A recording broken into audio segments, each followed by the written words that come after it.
Good evening, all of you. I hope I am visible and audible, very important. Right, so drop a hi so that I know you are here. Alright, so I'm visible to myself. I hope I'm visible to you as well.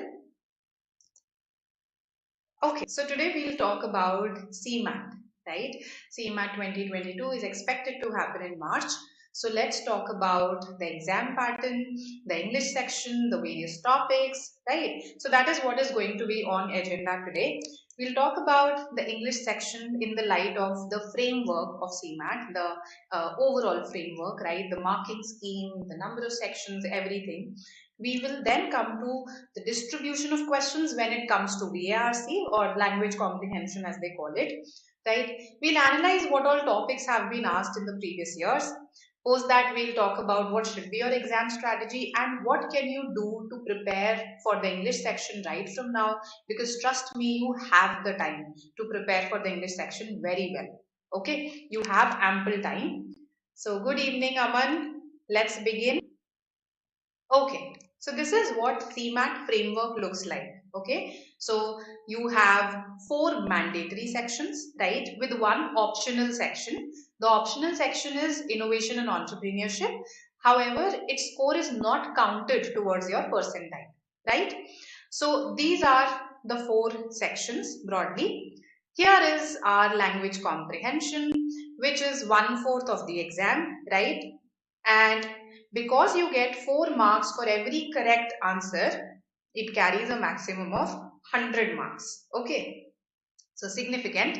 For a correct answer, you get a +4. For an incorrect answer, you get a -1. Okay, so you have to be careful while marking your answers. Good evening, Abhishek. So here, now the number of options that CMAT has are 5. Okay, so that's why sometimes the question can take more time. However, there is no dearth of time, no lack of time when it comes to CMAT. There are 180 minutes to attempt these questions. Okay, so for 100 questions, you're getting 180 minutes. In case you choose the optional section also, you then get 210 minutes, right? So no dearth of time as such. You have about 1.8 minutes on an average per question, right? Okay. So this is how the framework looks like. It's very important to know that because that's how we get to know how much time we have to attempt a particular question. How much time should I devote to language comprehension section? A very common question. So I'll discuss that also as to how much time you should devote. So, and there is negative marking, so I can't make wild guesses. That's also something that we learned from here. Okay, let us, okay, so there is a question here. How much time do I need to devote to the word power book if I need to complete it before CMAT exam? See, even if you go for 1 chapter every day, you devote 20 minutes. That's what it, chapter demands. I think there are about 45 sections there, 45 chapters or sections if I'm not wrong. You will comfortably finish it before your CMAT exam. So just 15 to 20 minutes every day. Okay. Uh, Kripa, I cannot comment on it. There is no point in speculating. Okay, so post mid-March, that's what we are expecting. Let's not speculate. Okay, so we'll get to know once the notification, once the exam date is out. Okay, so yeah, so our team is saying mark your presence by hitting the like button. That will tell me that okay, you are there, you are here, you're listening to me, you're attentive. Okay, so if I look at CMAT 2021, and I'll not just be looking at CMAT 2021, we'll analyze the last 5-year papers to find out what are the question types and what are the topics that are asked in the language comprehension section. But for now, let's look at CMAT 2021, slot 1 and 2. So if you look at the topics, these were the topics that were asked in the English section. Now, this time, see, CMAT has happened in 2 slots in 2018 also. So this was not the first time when it happened in 2 slots. However, back when it happened in 2018, the questions were more or less consistent. The question types were more or less consistent across the 2 slots. This was not the case in 2021. You had 14 RC questions in slot 1 and just 5 in slot 2. So this could prove to be disadvantage for somebody who, let's say, is good at RCs. right? So this was a wide variation that was present. I'll also discuss with you how many RC questions have been asked in your previous year, as in 2020, 2019. We'll also see that, so that we get to know, is it erratic or was this just an exception? We'll discuss that. For now, just remember that RC passages are asked in the exam. Okay, now there are some questions here. Let's see that. Can we go through YouTube videos of the word power book? Kripa, you can do that. However, I suggest attempting the book. Why? Because at the back of the book there are exercises. So there are fill in the blanks. There are those word association exercises. So when you write in that book, when you attempt it, it cements those words in your memory. So I like to do it that way. However, if you feel that okay, the videos have more appeal, will make you remember words for a longer period of time, by all means go for the videos, right? Uh, what is the level of CMAT English? It is not very difficult, okay? If you talk about the RC passages particularly, much easier as compared to, let's say, a CAT, right? If you talk about grammar, if you have prepared for grammar, in fact, see, if you've taken various non-CAT exams, let's say NMAT, SNAP, IFT, if you took them, you already prepared for grammar. That's what I believe, right? So then grammar should not pose a big challenge for you. One or two questions, they are always challenging, but it should not pose a big challenge in case you have prepared. Grammar is such a thing. Similarly, vocabulary, see, in case you feel that, okay, I am already good at vocabulary, then you need not worry, right? But in case you don't feel that, then you work on your vocabulary. You have that kind of time. So CMAT's English level is not a very difficult level, barring a few exceptions. A few questions are always going to be tricky, right? The idea is to not get stuck on those questions. Okay. Now a video on MHCT. Yes, Simran, once we near MHCT, we are going to give you sessions on MHCT as well, right? The video has started, Shubham. CMAT 2020 analysis. Okay, so I'll tell you what all types of questions came, right? Don't worry, Jagdish. Okay. I'll suggest that, honey. Able to see. Okay, Jagdish. So I'll forward this concern to my team. Jagdish Mali. Okay, I've noted down your name. Right. I'll forward this concern. What to do for accuracy? Okay. A lot of questions coming my way. So let me just show you the question types and then I'll address all of these. Okay. I am going to help you, Ritik. Okay, don't worry about it. That's what today's session is about. By the end of it, you will feel that it's pretty doable. Okay, I'll reduce it to a few pointers that you need to follow, but you need to follow them consistently, right? So yes, this was how RC passages look like. Now, if you look at your past year papers, which I'll show you, RC passages have been asked in the CMAT exam. However, the number has varied. But the point is that you don't have to leave any RC passage. Besides, you have so much time, you shouldn't leave any one particular RC passage. Okay, so this is about RC passages. We'll discuss in detail. Now, this slot had 6 questions on, let's say, error spotting, sentence correction, find the correct sentence, those types of grammar questions. Whereas this had just 2. Okay, this was dominated, slot 2 was dominated more by FIBs, those of vocabulary and grammar, right? So RC dominated slot, fill in the blanks dominated slot. However, if you see grammar, vocabulary, grammar, vocabulary, grammar, okay, this is again, this is related to RC passages only, and again vocabulary. So primarily we fluctuated between grammar and vocabulary apart from RC passages as far as CMAT 2021 is concerned.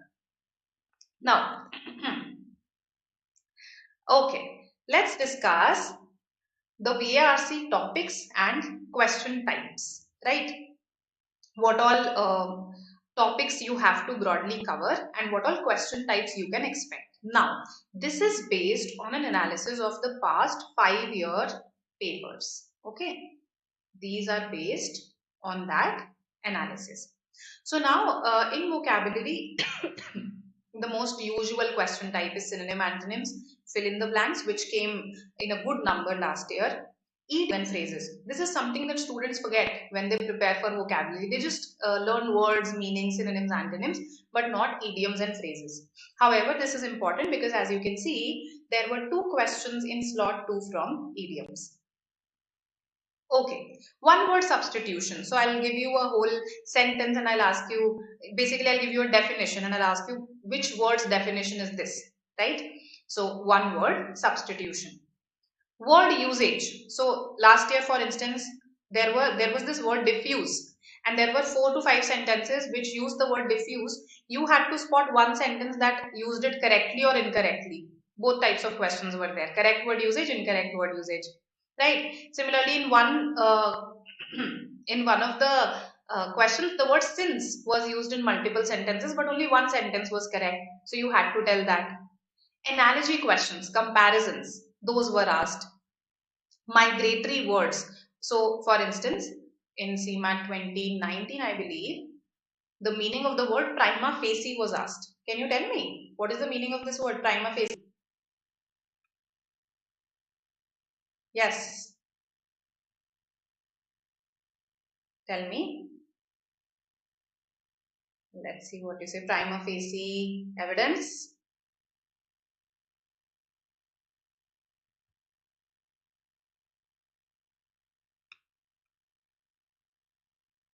Tell me. Waiting for your response.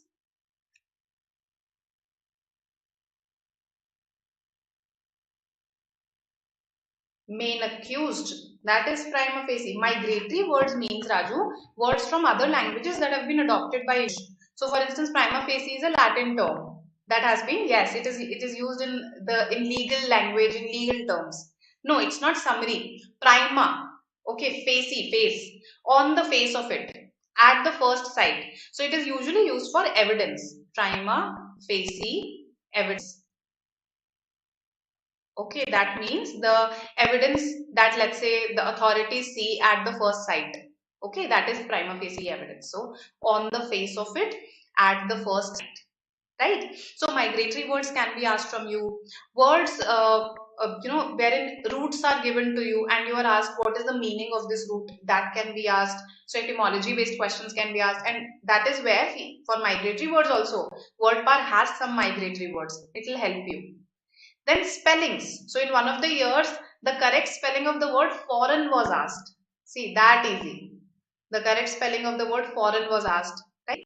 So these are the question types that you get in vocabulary. And in case you've given other non-CAT exams, you can see that these are the usual question types. You have done questions of these types for in your other exams also, other non-CAT exams also. So the idea then is classes for CMAT. So we have sessions over YouTube. Then I am taking some sessions over the app. So I come on the app at 5:30 p.m. every Saturday. You can join me there, right? At the BYJU'S Exam Prep app. These sessions are free and are for everybody, but you can only catch them live. Okay, so there I have already taken 2 sessions on CMAT RCs. This month I'll be talking about CMAT grammar and vocabulary. Right? Okay. Usually, Abhishek, in the last 5 years, I haven't seen such questions. British English, American English. I understand that you're coming from Snap, right? And you're asking this. I haven't seen such questions in the last 5 years. Okay. Yes, Tanvi. Good. That it is something that appears to be true at the first sight. It is proven later. Absolutely. The level of CMAT and SNAP. See, you can't compare the two because in SNAP now you just have 15 questions in English, right? So you are able to attempt it in just 10 minutes. Whereas CMAT, okay, I was saving this for later, but since you're asking, CMAT verbal section takes students 35 to 45 minutes. Okay. So depending on the difficulty level, depending on a student's speed, depending on the level of each and every student, 35 to 45 minutes is what a student takes in the CMAT VRC section. Plus there can be a lot of RCs. So for instance, if I talk about the last year slot 1 only, there were 4 RCs. 2 RCs with 4 questions each, 2 RCs with 3 questions each. So 4 RCs you have to read and attempt. That is absent in SNAP. So you can't compare the two. Okay. And otherwise, if you talk about grammar and vocabulary, yes, in those terms you can compare the two. Okay, then they are comparable. Okay, now let's see some example questions. Previous year paper solving. So Ritik, see this. I have included some previous year questions, right? We'll be solving some of them just to get an idea of what I can expect, right? I'm telling you, I have picked up relatively trickier questions. I have left out the easiest questions. I never like to do those in my sessions. Okay, you can always do them on your own. So I've picked up those that I felt that would be relatively trickier for some students, right? So let's look at this. Uh, Read the instructions very carefully, particularly when it comes to synonym antonyms, and tell me what should be the answer for this. Yes.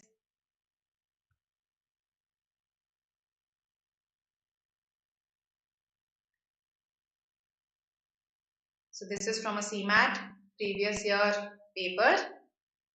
Hi Vikash, tell me the answer for this.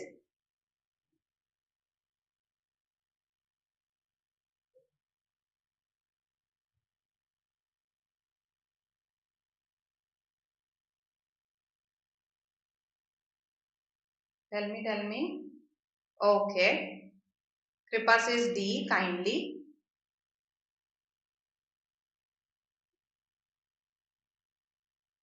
Okay. All right.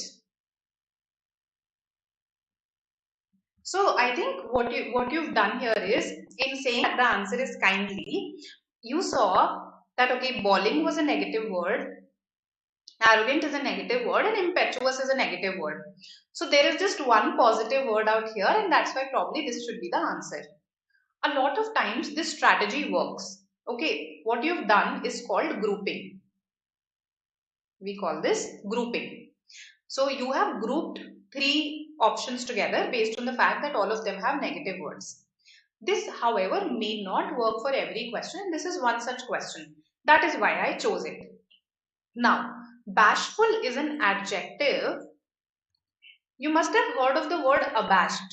She was abashed at the suggestion. Yes, she was feeling abashed. When you feel very shy, that is when you feel abashed. So, bashful person is a shy, reserved person. Okay, and you had to give the opposite of this word. So, kindly is not the opposite. B, one of you has said absolutely correct. B is the answer, arrogant. So an arrogant person is the opposite in a way, see nearly the opposite I'm looking at of, let's say, somebody who's shy or somebody who's reserved, right? So that is the answer here. Now, kindly is eliminated. Why are bawling and impetuous eliminated? Let's see that. Although, one of you said impetuous also. Impetuous means impulsive, right? So this is not if this word meant somebody who carefully considers all the options, let's say is prudent, okay, is analytical, then yes, this would be the opposite. But no, right now they are not related. Bawling, a bawling child. Yes, the child bawled. This can also be used as a verb, to bawl.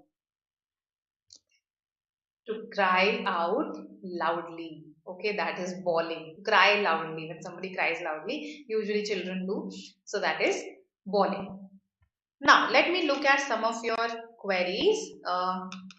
In the middle of responses, some of you have raised some.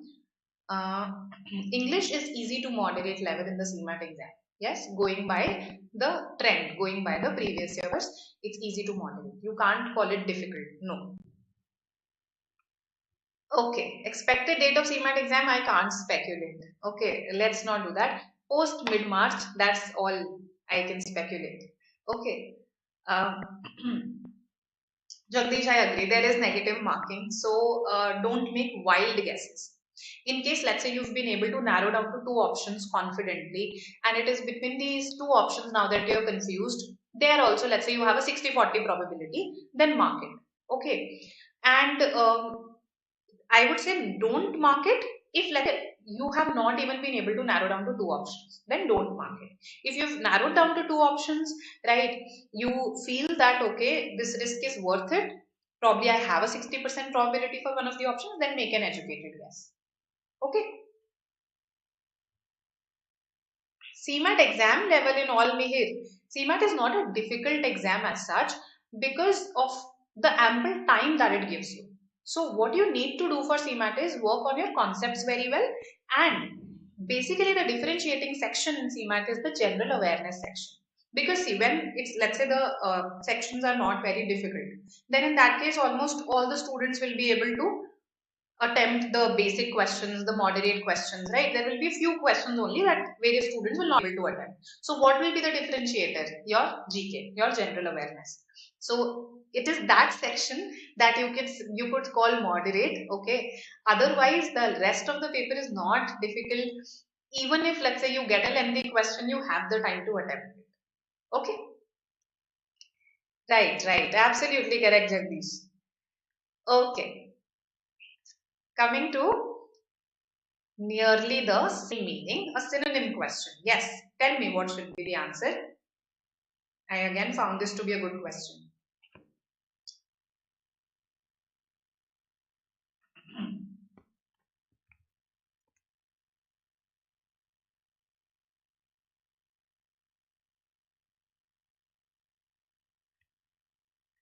Kripa, I'll suggest this to my team, okay, and see what they say. Ritik, don't be hard on Jagdish. It was a typo perhaps. I've got one response.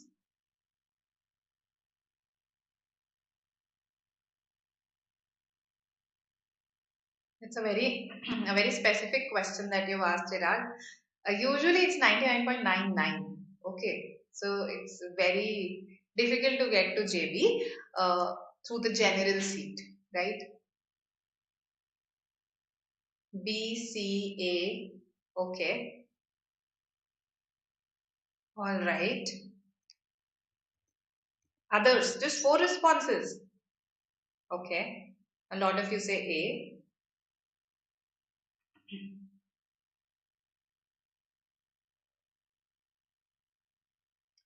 A, C, okay. Just two C's and four A's here. Now let me tell you the answer. The answer is C. Good. Those two students who said C, Kripa and Jana, if I'm pronouncing your name right. Okay, one of you says D also. See, to sabotage something. From where has this term come into usage? This is actually a military term, wherein let's say you deliberately damage or destroy something, okay, for gaining a military advantage, for gaining a political advantage. That is the meaning of sabotage. So sabotage is a deliberate action. You deliberately destroy or damage something, right? Subversion, why have they used the word subversion here? Let's see the meaning of the word subvert. Subvert is a verb and subversion is the noun. To subvert is to undermine an authority. To undermine an authority. This is again a word that is used in a political context.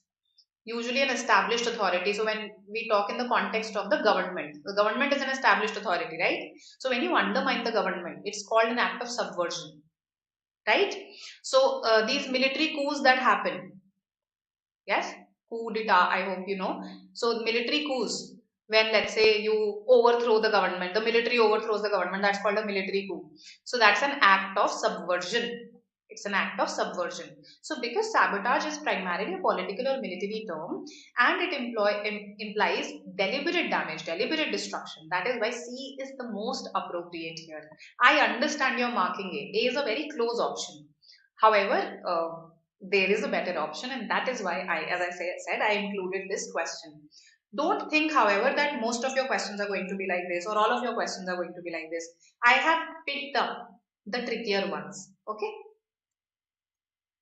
Uh, then important topics for verbal ability. Nilabjita, that's what we are discussing. So currently I'm on vocabulary, right? Then I'll come to what kinds of questions are asked in grammar, in RC passages, some other questions. That's what we are discussing one by one.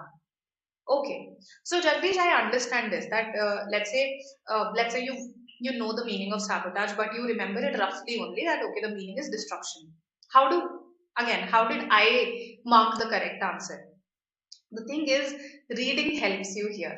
Okay, so because I have read sabotage in such contexts that I understood that, okay, this is related to something that's a deliberate action, a deliberate destruction that is happening. That is why I gravitated towards C. Like you, I also narrowed down to A and C, but then I gravitated towards it because of the context in which I had read this word. So reading helps you that way, because see, you might learn a number of word meanings, but it's only when you see them being used that you realize, okay, this is where this word fits. This is where it is appropriate. This is the shade of meaning that it carries, right? So read as much as you can, particularly your newspapers. This will help you anyway for your PIs and everything. So it's in the newspapers only that I have read the word sabotage, right? Okay. Now, right. So suddenly that's why I'm saying that this was a tricky one. I have included a tricky one. Okay, Sanjeev, absolutely, I'll tell you. I have a slide for that. No, it's not too late, Kripa. It's not too late to start. Okay, sorry, there was some buffering that was happening in between, probably some internet issue. So, yes, Prashant, when we self-sabotage, let's say I am on a diet, but I eat a lot of sweets. So I am self-sabotaging. It's a deliberate destructive action, no? It's not like I didn't know it and I ate it. Unknowingly I ate it. No, it's a deliberate destruction that happens, right? So self-sabotage, in fact, from this word also it should become clear to you that it's a deliberate action. Okay? So self-sabotaging is a term that is used a lot in psychology. Okay? Uh, GK, okay. Okay. I will suggest Jagdish, I will. Right? Uh, grammar. ठीक है. Just hold your horses. Just hold your horses. I'm coming to all of these things. Okay? Right. Let's look at this question. This is the fill in the blank. Tell me what should be the answer.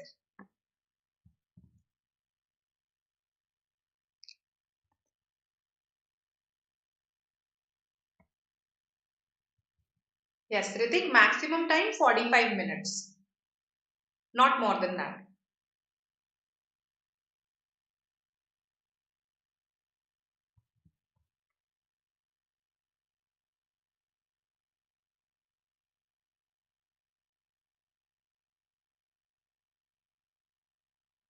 Okay, I've got C. Then D. Alright. Okay. On over. So see, there is a reason why I have included this as part of vocabulary. You must be wondering, this is a grammar question, right? And I was discussing vocabulary with you. So why are we doing it here? That is because this is a question of what is known as phrasal verbs, right? It's a part of vocabulary. So what are phrasal verbs? Basically, a verb plus a preposition or adverb carrying a specific meaning, right? So for instance, if I ask you to cut back on calories, let's say, cut back on, you are not literally performing the action of cutting something. It means to reduce, right? So this term, this phrase carries a fixed meaning. That's why it's a part of vocabulary. And that's why I've included it here. Now, C, D, all right. This is a last year's paper question. Now see, the instructor asked the students to work dash the given sum in the notebook and hand it dash to him for correction. I think it's easy to eliminate A and B because hand it over makes more sense. So the choice has to be between C and D.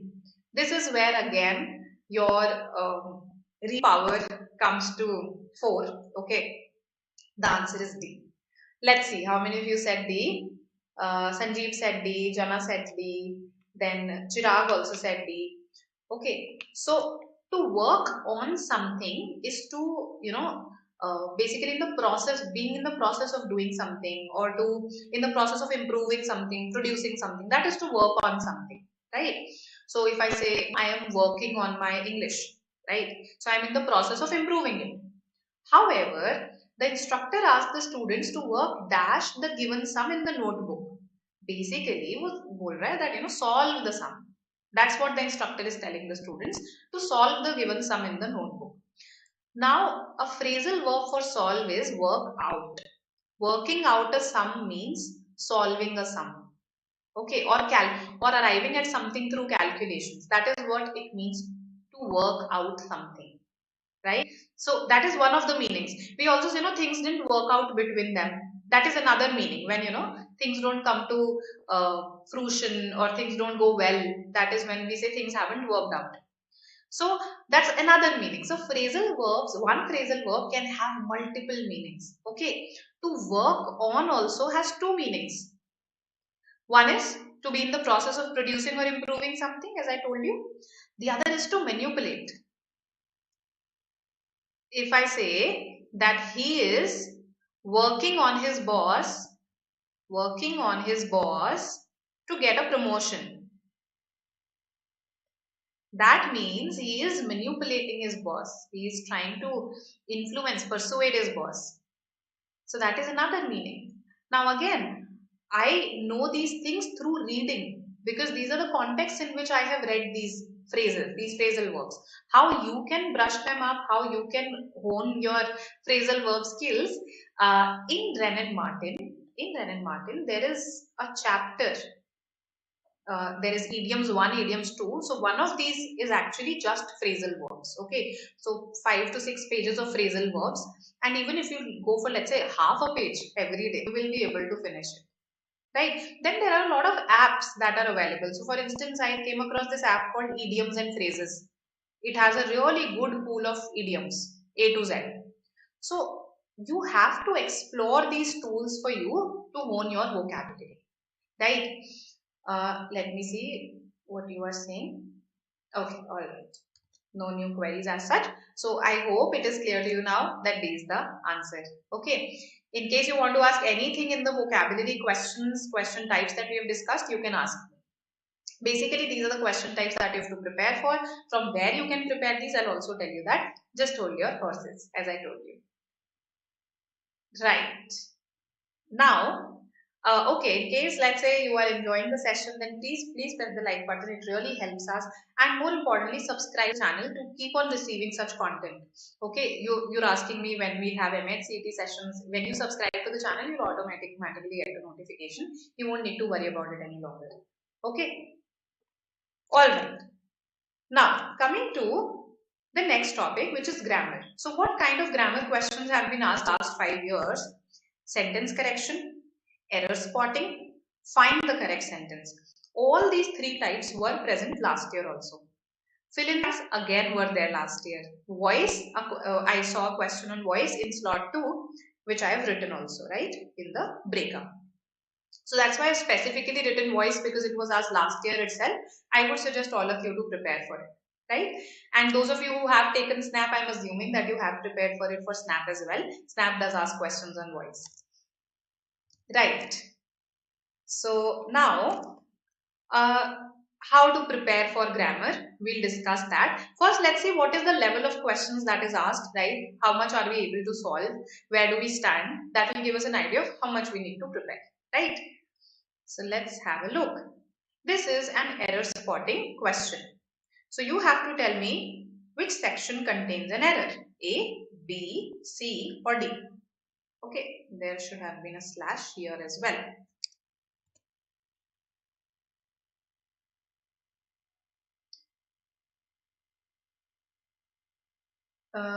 The following sentence is underlined. So they had underlined the entire sentence only. Okay. So basically there's no point of my doing that. No, that's why I didn't do it.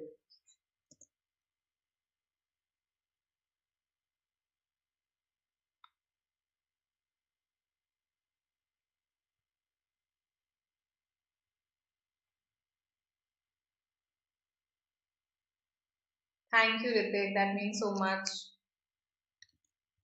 Jagdish, you can ask it if it's a constructive question.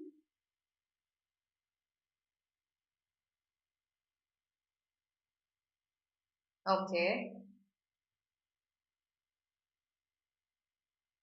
Satyam says C. Others. Sanjeev says B.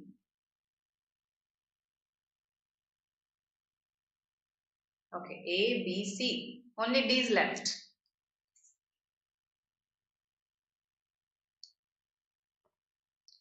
Now through this question, I wanted to show you something. I wanted to show you that how doing a grammar book helps you. Going through a grammar book helps you, right? So this is a concept that you will read in Renan Martin or Raymond Murphy. So you were asking for two grammar books. These are two pretty standard grammar books which are very simple also in their approach, their explanation. You can go for either of these. Okay, either of these. There are other grammar books also that are there, but them are primarily for educators. They have their level is pretty high. They won't be as relevant for you, right? These are the books that are the most relevant for students, right? So Renan Martin or Raymond Murphy. I have studied Renan Martin since my childhood. That's why I'm a little biased towards it, right? So as John had taken only a few tips, only a few sips, only a few sips of tea, there was still little tea left in the cup. Now I am saying he taken only a few. So let's say this is a cup. Okay, it was full till here. He has taken only a few. That means a considerable amount of tea should be left. Yes, just pictorially representing it. Let's say he has drunk this much. So a considerable amount must be left. But when I say little tea, little is a negative word. Okay, in the sense, okay, let me compare a little and the little. Similarly, I'll compare for you a few and the few later on. For this question's purpose, that comparison is relevant. Little, a little, the little. So if I say, I have a little water, that means even though the amount of water that I have is not much, it is still sufficient for my purpose. It is still a considerable amount. It is sufficient for my purpose.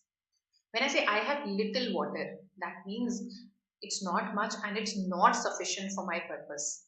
It has a negative connotation. Okay. When I say the little, I am referring to all the limited amount of water that I have. The little water that I have is also not very clear. Okay. Is also not clean. The little water that I have is dirty. That means first of all, I don't have much and whatever I have is dirty. So all of I am referring to, whatever I have. So when I say that he has taken only a few sips, then a considerable amount must be left. So you can't say there was still little tea. There was still little tea. That means you are trying to say there was still not sufficient tea. You should say there was still a little tea left in the cup. Does this make sense? Tell me. So these are the things that you learn when you go for a full-fledged book, let's say, right? Now, similarly, just like we have little, we have few. What's the difference between few and little? Can anybody tell me?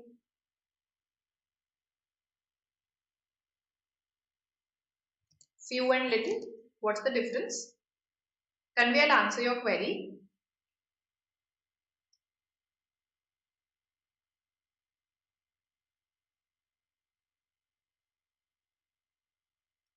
So, Tanvi, see, if let's say you plan to take other entrance exams as well, then you should. Okay, if let's say you plan to go for CAT, you plan to go for, even if you plan to go for other non-CAT exams, then you should. However, if CMAT is the only exam that you're taking, then in the time period that you have, for English at least, I don't think that you need to attend prep sessions. For English, you don't. For math, your math teachers, they'll be a better judge of basically what will suffice, right? So you can attend their sessions and get to know that. However, if let's say you are planning to take CAT this year, then let's say IFT, SNAP, NMAT, ZAT, you're planning to take all these exams, then definitely by all means you should take those sessions, right?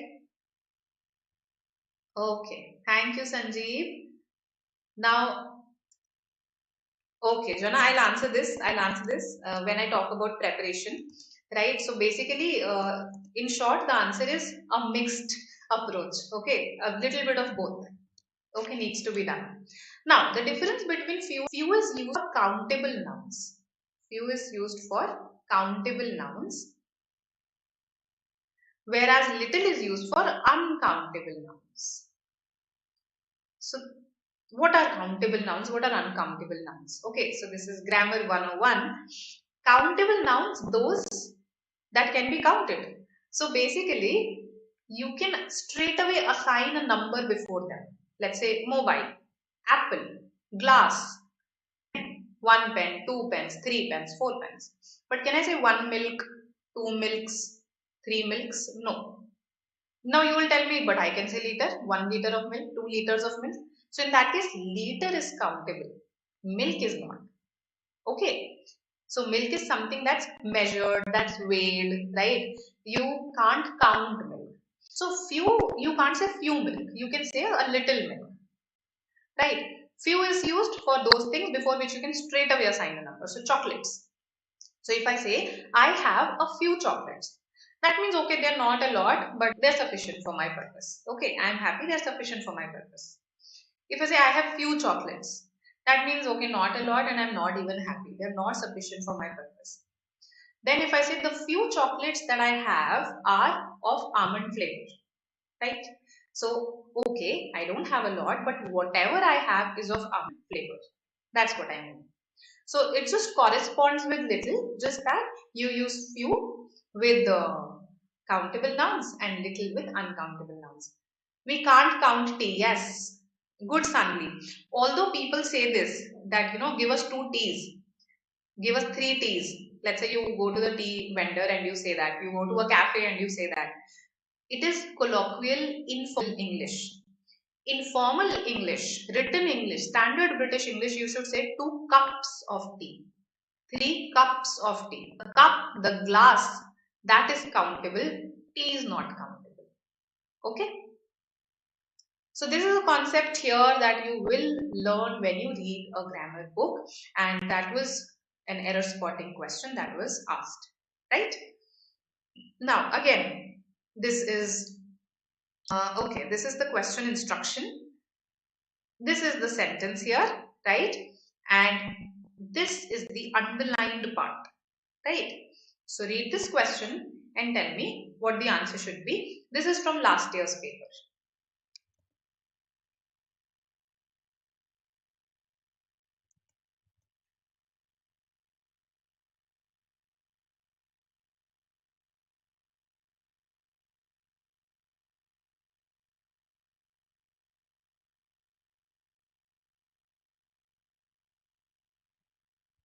Shivani, I would suggest that you go, not rely on a particular book, okay? So, except the grammar book and the vocabulary books that I'm suggesting, no one book should be relied on as far as your MBA entrance exams are concerned. See, if I talk about other entrance tests, no, let's say Bangalore, there are some very good books in the market for them. But when it comes to MBA entrance exams, no, each book has one or the other flaw, right? So, for instance, in some books, the RC passages are good, but their answers are given incorrectly.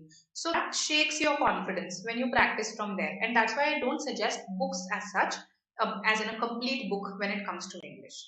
Okay. Thank you, Prashant. Okay, C, D. So, I've got 2 C's and 2 D's.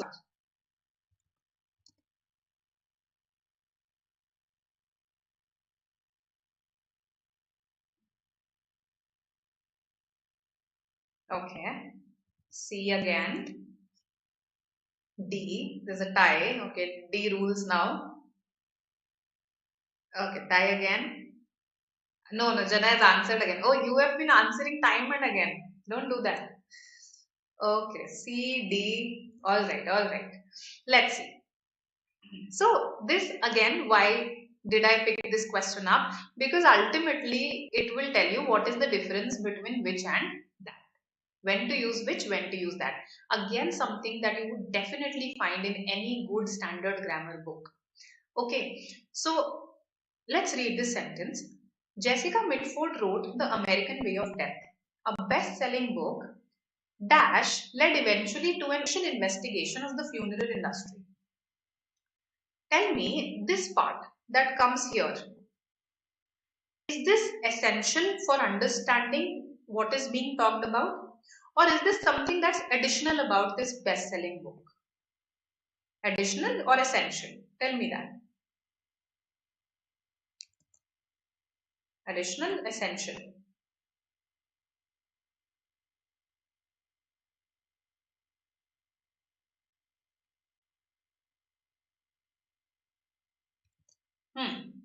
Am I presenting this as additional information, or is it an integral part of my description?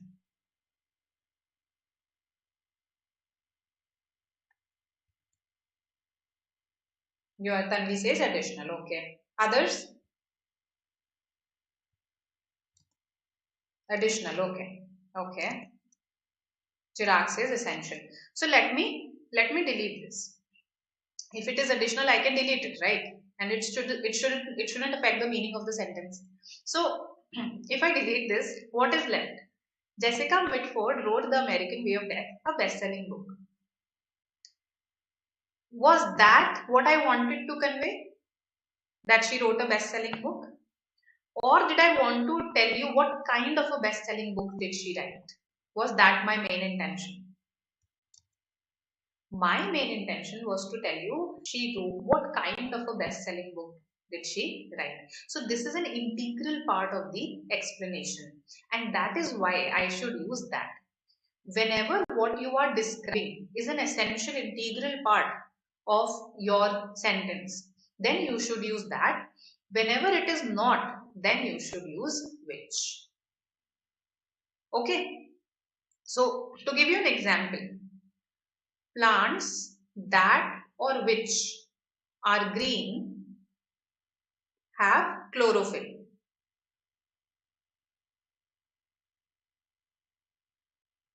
Right? What will you write here? That or which?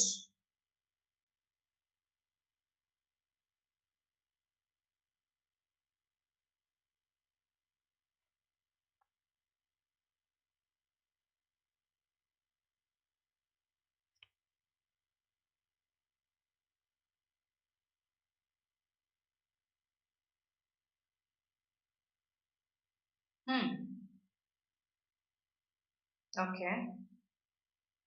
That, Satyam says, Prashant says which. Okay. Again, just look at it like this. Is it essential or additional? So if I delete this, I'm so sorry. I pressed something by mistake. Okay. If I deleted that part, just a second.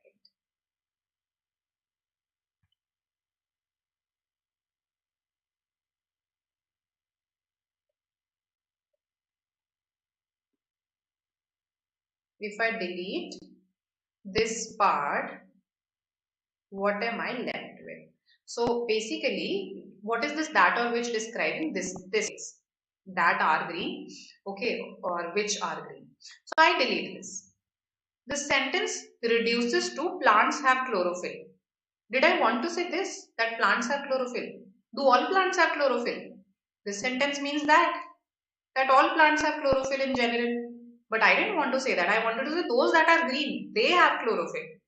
So this is again essential, it's not additional. Okay? It is additional. It is essential. Because if you delete this clause here, we are left with just this plants have chlorophyll, which was not my point. Okay? So this essential additional decides whether you're going to use that, whether you're going to use which. I hope this makes sense to you, and that's why our answer here should be that eventually led. That eventually led. Does this make sense to you? Do you want me to give more examples? It's okay. I can give you more examples.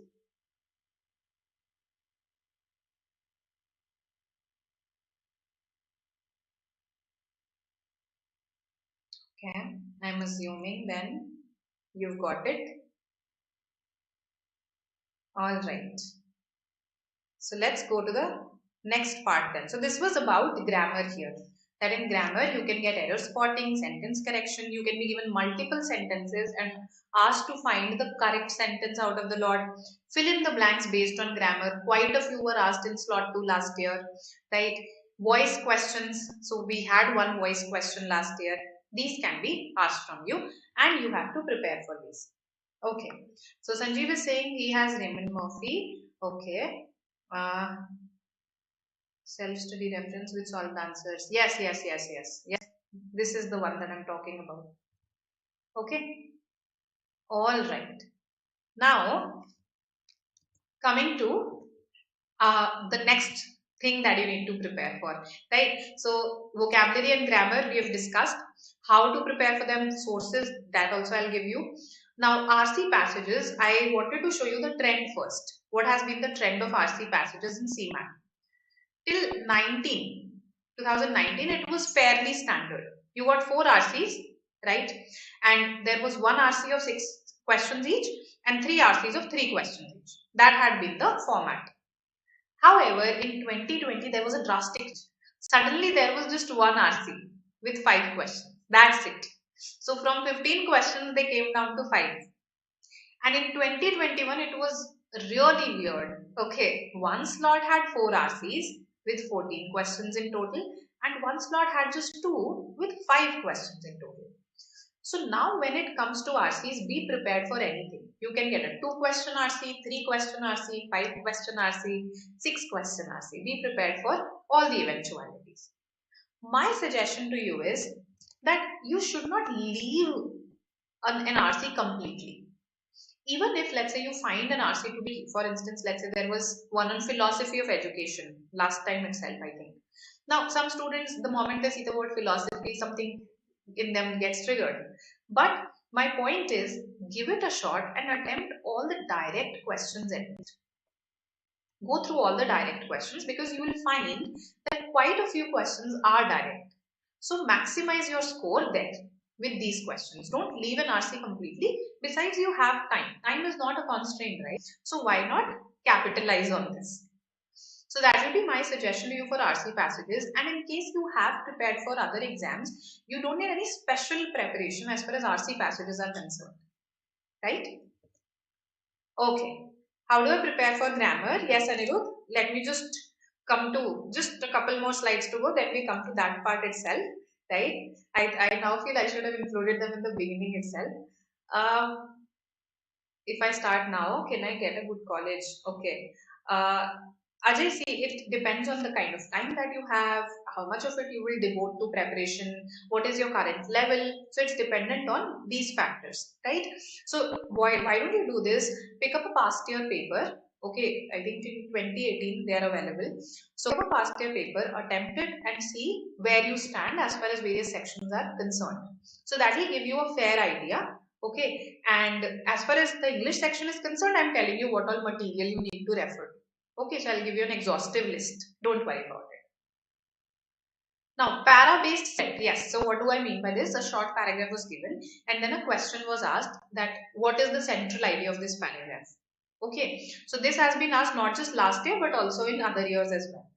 So that can come. Now, I clumped these together because they're ultimately based on reading only, right? Both of them, reading and comprehension. Okay, so let's look at this paragraph that was asked last year.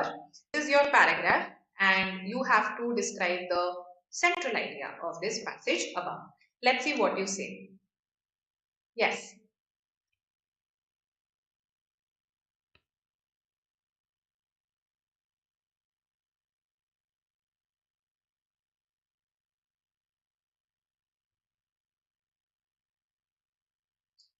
Uh, Dhyanish, if I'm pronouncing your name correctly, the others, they are based on grammar, vocabulary and sometimes parajournals. Okay. And it's not a set thing that 15 will come from RC itself. As I've just showed you the previous year, RC passages strengths.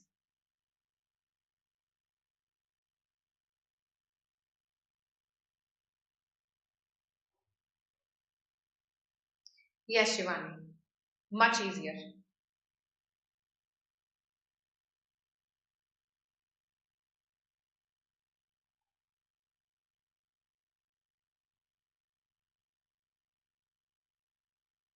Okay.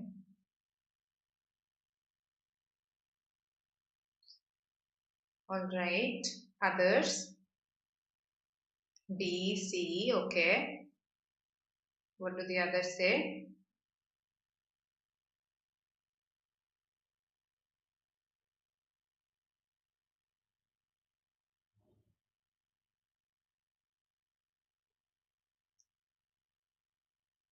Okay. B, C. That's so just two students have responded so far. Three. Okay. So you wanted to do previous year questions. I have brought previous year questions. Now I want your response in a large number.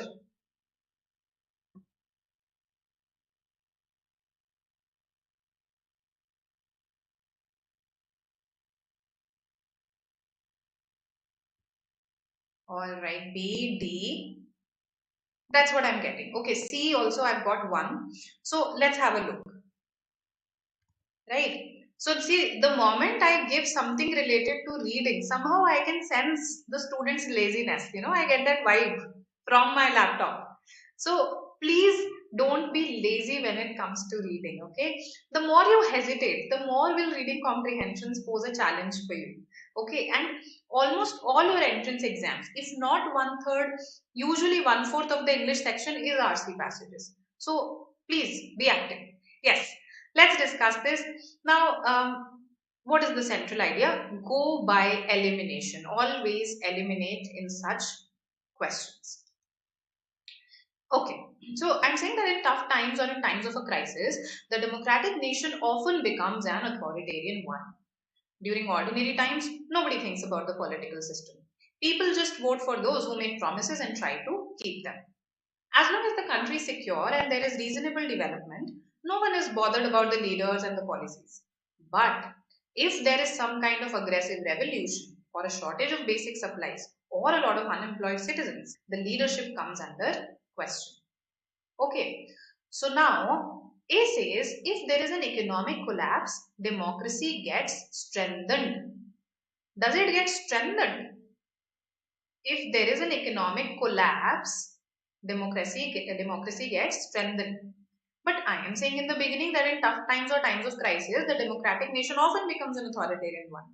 So democracy actually comes into question. This goes against the paragraph. I call such options false. Right? They're going against the paragraph. Yes, Sanjeev. Yes, Sanjeev. I said that you can go for it. Absolutely. Now, see, the communist governments were functioning. Okay, communist. This word itself should ring a bell because I didn't see communism anywhere. I saw democracy, I saw authoritarianism at the best, but no communism. Eliminated. Alien. I call such options alien, extra, additional, beyond, whatever you want to call them. Okay. D. Citizens are one with the government in ensuring law and order when sections of the society revolt. Okay. Fine. Let's read B. People are least concerned with economic policies if their life is not affected. Which one do you think is more consistent with the paragraph that you just read? In fact, we are saying that when there is some kind of a crisis, the leadership comes under question. People question the leadership. So, are they one with the government? I don't see that harmony in my paragraph. Again, this goes against. You could go as far as calling it false, but this definitely, just like this, it goes against the paragraph. So A and D eliminated easily. C, alien. B answer it. Yes, this is something that I can infer from the paragraph, that people are least concerned with economic policies if their life is not affected, because they are questioning it only at times of crisis. Okay, so through elimination, you could attempt this question pretty easily. Right. So I'll also give you an order in which you should ideally go for your VRC section, right? Which questions to attempt first, which to attempt later. Just write after two more questions. Okay. So now the miscellaneous topics in the VRC section can be para-jumbles, one or two questions at the most. Sentence jumble, again one or two questions at the most. FIJs, one or two questions, right? These can also come in your English section. I think if you've prepared for CAT, you have prepared for para-jumbles, right? So you need not worry. You have options here, which makes the job very easy, right? Let's look at sentence jumbles and FIJs. I have included a tricky sentence jumble and an easy FIJ. Okay, I'll tell you what FIJ is. So here this question is given to you: facts, inferences, judgments. That is called FIJ. The good thing about this question is they also define what they mean by these. So read these instructions, be active, no laziness, and tell me what should be the answer. The I stands for inference, J for judgment, F for fact. These are your options. Tell me what the answer is. Yes.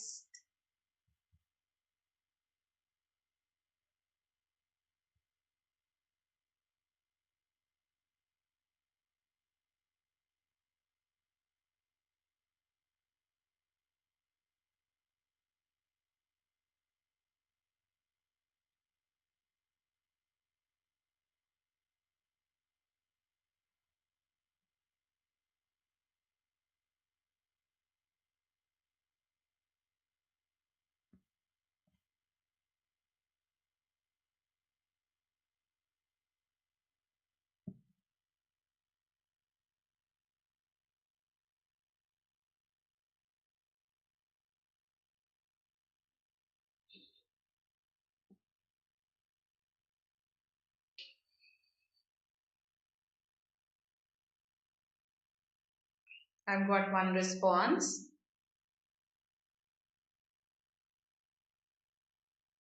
You have to read the definitions.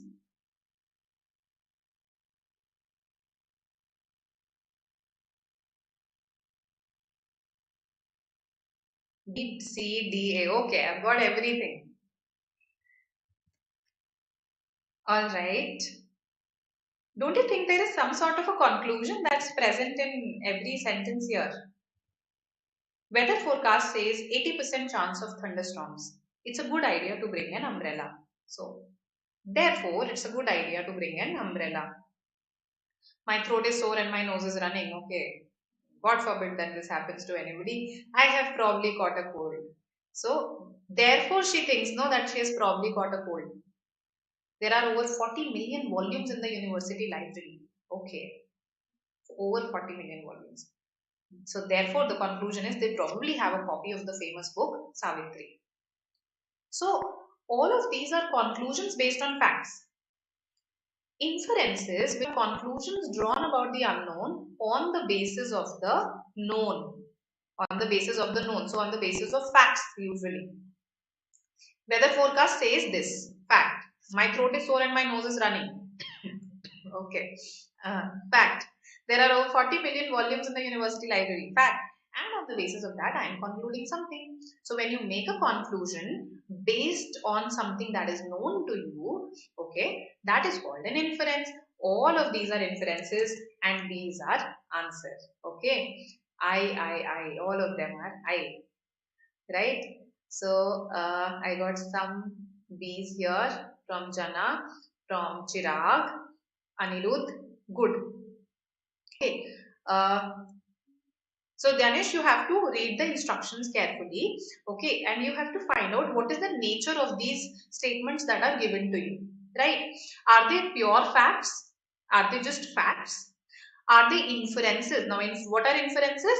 When you draw a conclusion on the basis of something that is known to you. Or are they judgments? Opinions that vary from person to person. Are they those sort of judgments?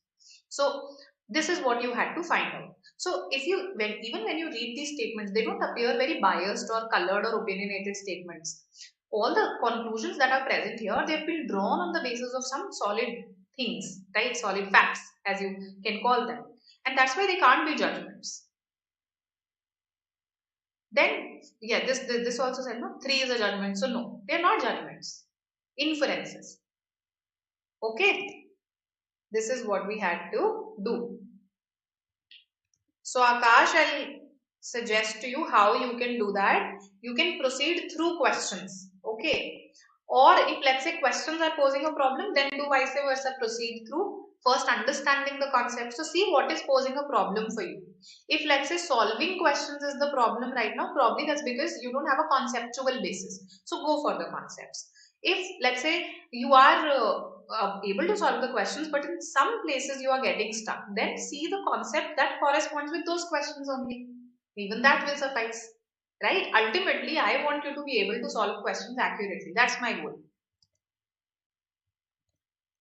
All right.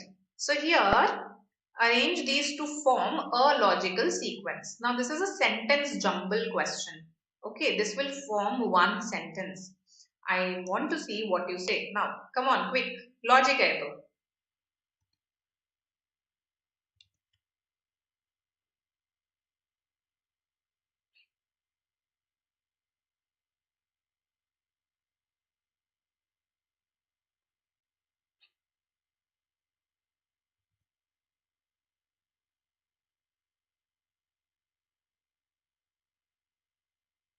So Sanjeev, one thing is,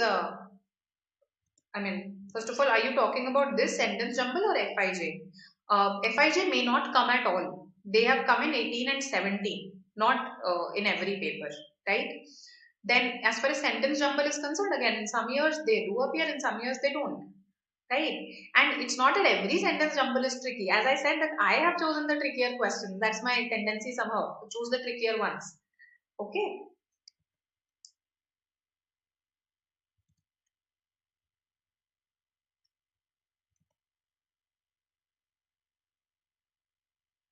Okay, I've got 1D, 1C, B also.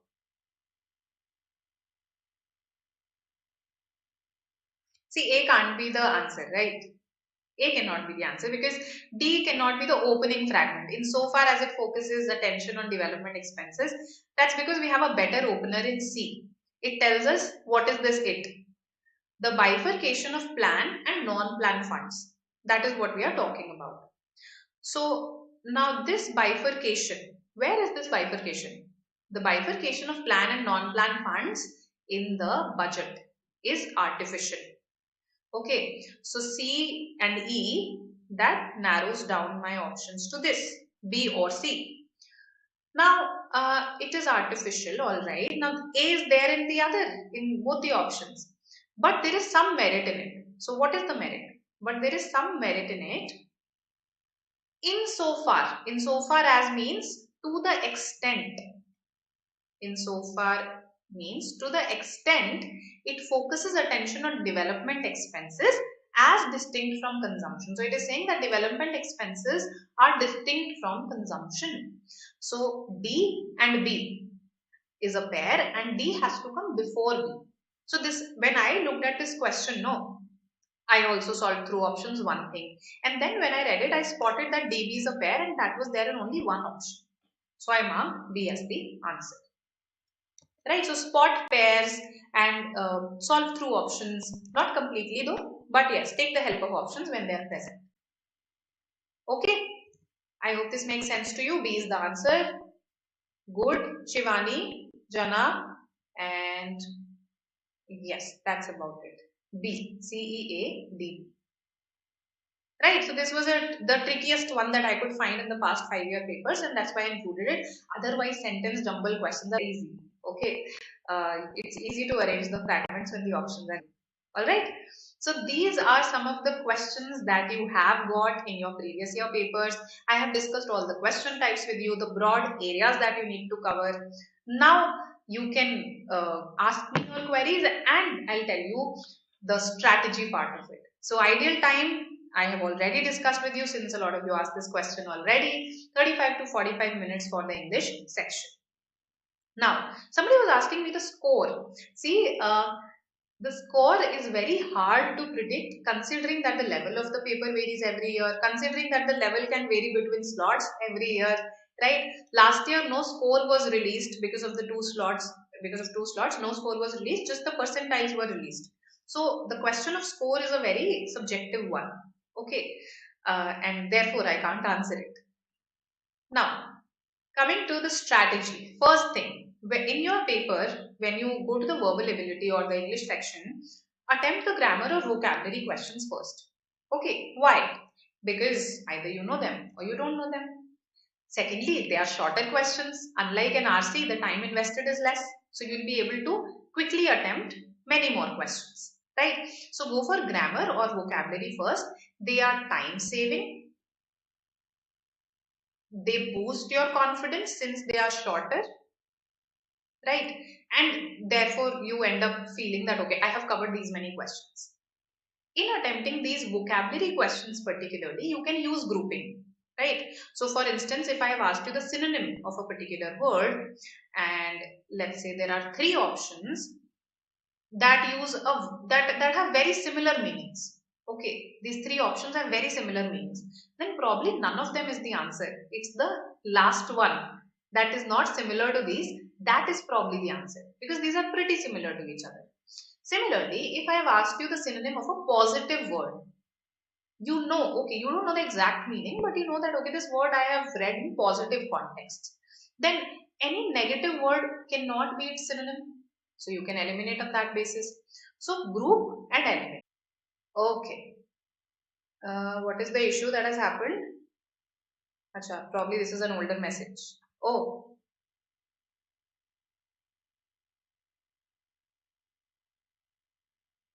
all right. Did you hear the strategy part?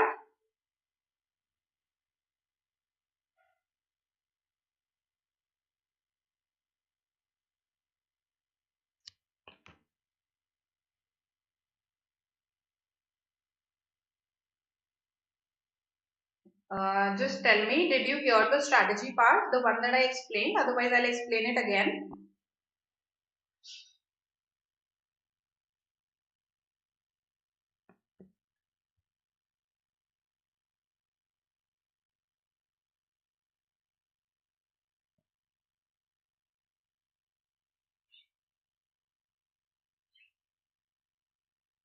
Okay, okay, okay. I'm going back then. Going back to the strategy part. Wait.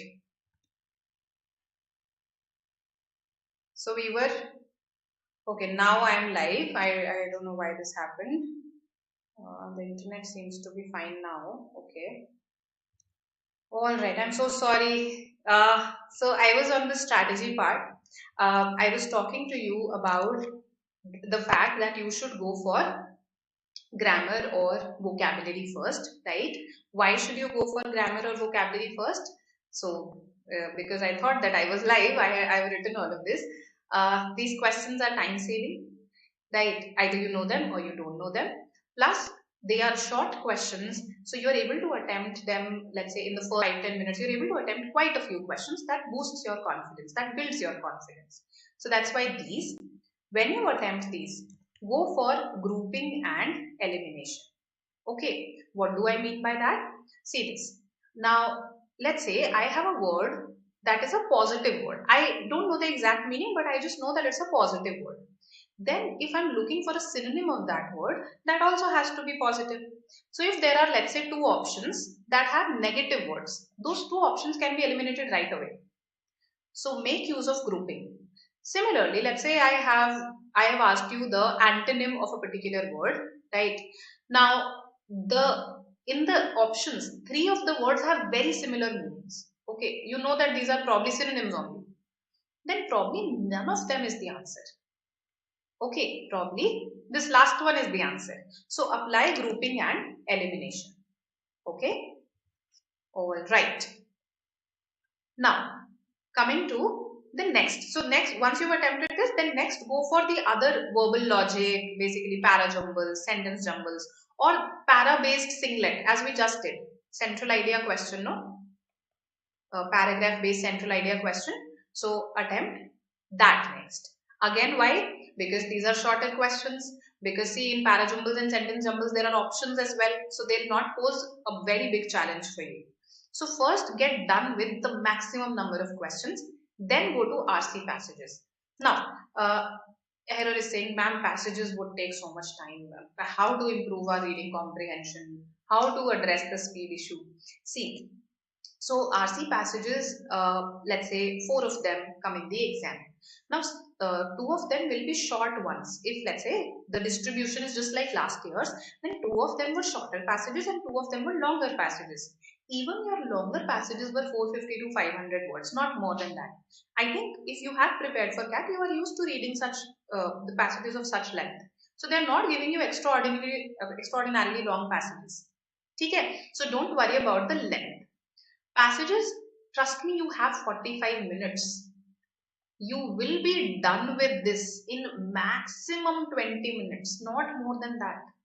Not more than that is required for all of this combined. So imagine you have a good amount of time to attempt your RC passages. Here also 20, I am overstating it for the, let's say, slowest student out there, right? So you do have a good amount of time for 4 RC passages, okay? 25 minutes for 4 RC passages is more than enough, okay? So don't worry about time. Logical elimination is the best trick always, okay? Uh, then speed is a factor. See, if again, as I'm telling you, that if you look at the length of your RC passages, it's not that much. So in case you still feel that speed is a challenge for you, you have taken a CMAT mock, you have taken a past year paper, and you feel speed is a challenge for you, that means your solving speed is slow. Perhaps your solving speed is slow. So the solution to that is, one problem could be you are getting stuck on questions but you feel like attempting every question. One could be a lack of practice, you haven't practiced many RC passages. So see what is the problem behind this. Ask the why. If I am not able to complete this within 45 minutes, why is it happening? Am I getting stuck? Am I just reading very slowly? Okay. Am I distracted? So ask yourself, zero in on the problem and then address it. You have a number of papers, you have mocks to address this problem. Okay. Then see, some passages may be genuinely difficult for some students. So I'm not asking you to attempt each and every question in those passages. Just go for all the direct questions. Don't leave any passage completely, but don't think that if a passage is extraordinarily difficult for you, you have to attempt all the questions. No, not at all. There is negative marking also. Just go for the direct questions from that passage. Alright? Then main idea question, this is something that I do. I attempt them after all the other questions. Okay, main idea questions after the other questions of a particular RC passage. ऐसा नहीं है मैं छोड़ देती हूँ बिल्कुल जाके करती हूँ. I attempt all the other questions of that RC passage and then attempt the main idea question. Why? Because by that time I have gone back and forth to the passage again, reread certain sections for the other questions. So now the main idea gets cemented in my mind even better. So that's one personal trick that I am giving you. Okay. Okay, all right. CMAT previous year questions, all right. So see, because I didn't realize that my video was buffering, I had explained even this slide. Okay, to myself. Now I realize that. So the preparation part, past year papers are a must, right? You have about 6 papers available freely, right? Past year papers, attempt them. Subscribe to mock series, okay? It could be any mock series, I don't care. Just subscribe to a mock series because just 6 papers may not suffice, okay? So take CMAT mock test as well. This will in fact expose you to a number of questions. You were saying, no, where to practice questions from? Koi source batao, material batao. So this is one of the sources. Plus, it will, acquaint you with the process, how to sit for 180 minutes, how to strategize, in which order do we attempt all the sections, all of those things you will realize through your tests and through your scores in these tests. Okay. So getting different opinions in the chat box about your preferences. For vocabulary, word par made easy, do go for it. Within 45 days, you can very comfortably finish it. I like it because it does not rely solely on rote memorization. Okay, so that's something that I really like about it. Along with this or after this, you can go for Barron's 800 list. This is something that we recommend to our GRE students.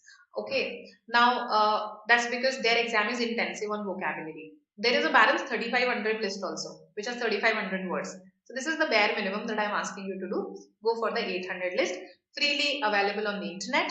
I have even posted it in the BYJU'S exam prep Telegram group. Oh, if you're there, you can access it there. Now, past year questions of non-CAT exams. Why should you go for these? See, as I said, let me just rewrite this. SNAP, NMAT, ISNET. even to a certain extent IIFT. When you pick up their past year papers, whichever are available, you'll find that all these question types that I've talked to you about today, fill in the blanks, analogy, one word substitution, okay, synonyms, antonyms, all of them are there in these papers also, in the English section of these papers also. So why don't you practice past year questions from these? It will be extra material for you, right? It will expose you to those questions. It will address that query. You were saying this, no, that जितने भी vocabulary कर लो, अगर ऐसा question आ गया तो कैसे tackle करेंगे? इसमें तो close options हैं. So it will prepare you for those eventualities. Grammar. So in grammar, we have already discussed this, Renan Martin or Raymond Murphy.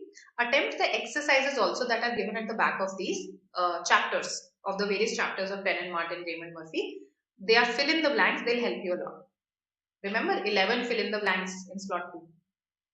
Idioms and phrases, again, there are dedicated chapters in Renan Martin for this, okay? Even Raymond Murphy has chapters for idioms and phrases. And again, for grammar also, past year questions of non-CAT exams. Okay. So, vocab 24, yes, but students tell me, and even I checked, a lot of its features have become paid. So, in case you don't want to pay and you want to go for idioms and phrases, there is this free app that I came across recently, Idioms and Phrases. That's the name of the app. Okay, you can just access that. Now, yes, narration or active passive voice can come. So, be well versed with their rules. Voice narration, they are given in Renan Martin and Raymond Murphy both. Okay, if possible, step down the process to what, Sanjeev? So see, this was it from my side about strategy and preparation. Now in the beginning, you had raised a query about GK. So for GK, Pranav sir has been taking some amazing sessions, some Menti quizzes, attend those. In fact, I texted him only and asked him some other sources from where you can prepare for GK, and this is what he said. Let me just read it out for you. Manorma yearbook is one source. Pratyogita Darpan is there. Then he said that you should Google specific things. Let's say budget has come, so you should be aware of it. Then you should be aware about, let's say, what all currencies are there of different countries, capitals of various countries, capitals of various states in India, national parks. So some specific things like these you should Google. That's what he has suggested. Okay. Now somebody was asking me the score in English section that will fetch you a 99 point something percentile.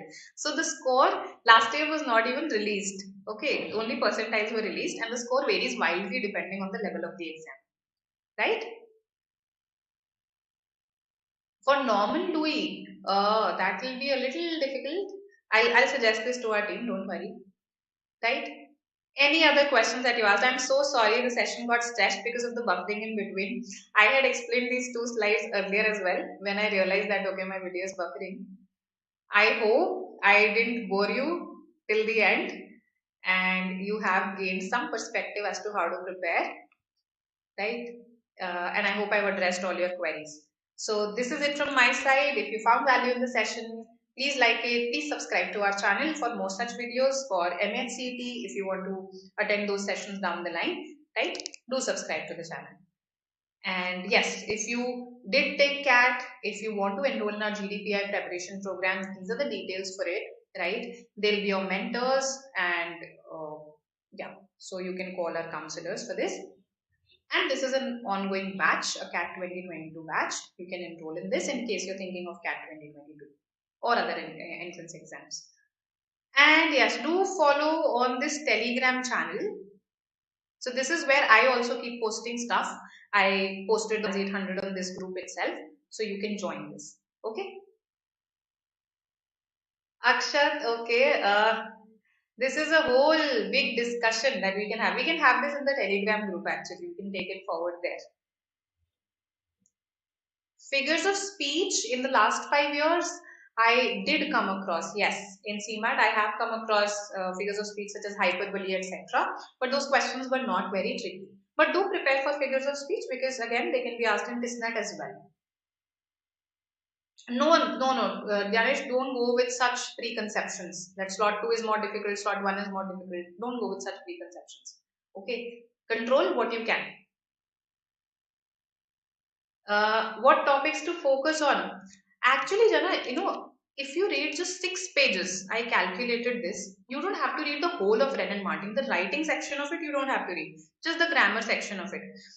If you want to finish it in 1 month, then even if you read, you'll have to read about 7 to 8 pages. If you want to finish it in 30 days, in 45 days, then even less. 5 pages to 6 pages every day will suffice. So actually, it's not difficult.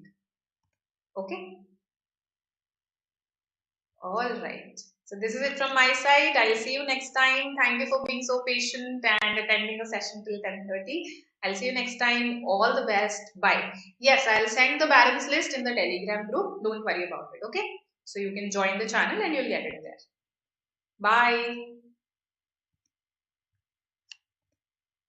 Yes, posting. Bye.